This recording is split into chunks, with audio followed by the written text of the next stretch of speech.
कोई व्यक्ति दूसरे का अपमान क्यों करता है? क्या आपने कभी विचार किया है?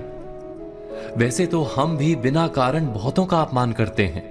हमारा अपना अपमान भी बहुत बार होता है।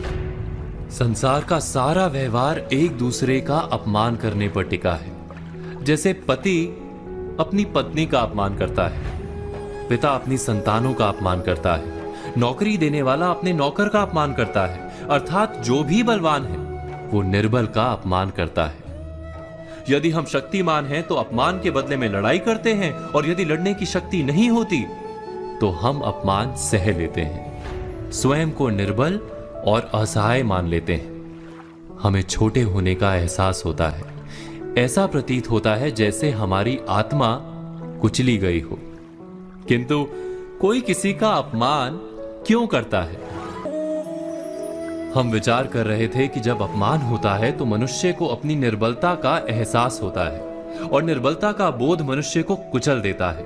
वो अधिक से अधिक निर्बल बन जाता है, अत्याचार सहने की आदत सी पड़ जाती है, आत्मविश्वास का नाश हो जाता है।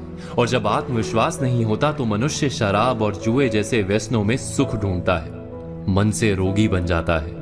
आखिर किसी भी मनुष्य की ऐसी दुर्गति कोई क्यों करता है?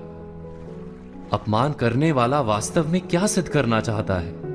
कभी गहराई से विचार किया है? हम विचार कर रहे थे कि कोई भी मनुष्य किसी का अपमान क्यों करता है। वास्तव में हम किसी का अपमान करते हैं उसकी निर्बलता सिद्ध करने के लिए, यह बताने के लिए कि हम अधिक शक्तिमान हैं। अर्थात वास्तव में अपमान करने वाला स्वयं अपने आप को शक्तिमान या बलवान सिद्ध करने का प्रयास कर रहा है। अपमान करने वाला हकीकत में अपनी शक्ति से आश्वस्त नहीं है, उसे अपनी शक्ति पर भरोसा नहीं है। दूसरों को चुनौती देकर वो अपनी शक्ति पर विश्वास प्राप्त करने की कोशिश करता है। क्या ये सच नहीं? हम बात कर रहे थे कि जब हम किसी का अपमान करते हैं तो वास्तव में इतना ही प्रकट करते हैं कि हमें अपने बल पर भरोसा नहीं। हमें संसार एक अविरत संघर्ष प्रतीत होता है, कभी ना रुकने वाली एक जंग सी दिखाई देती है। हम अपने निकट आने वाले सभी को प्रतिद्वंदी मानते हैं, फिर वो पति या पत्नी ही क्यों ना हो। हमें निरंतर लगता है कि हमें अपनी शक्ति सिद्ध करनी होगी, अन्यथा हमारा शोषण होगा, हम किसी के गुलाम बन जाएंगे।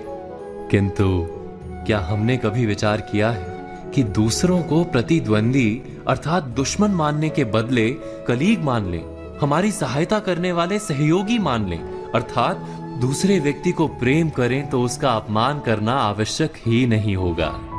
किंतु प्रेम करने के लिए आत्मविश्वास आवश्यक है। जिसे अपनी शक्ति पर विश्वास नहीं, वो प्रेम कर ही नहीं सकता। अर्थात जिसका हृदय आत्मविश्वास से भरा होता है, ना वो अपमान करता है, ना अपमान को स्वीकार करता है। क्या ये सत्य नहीं?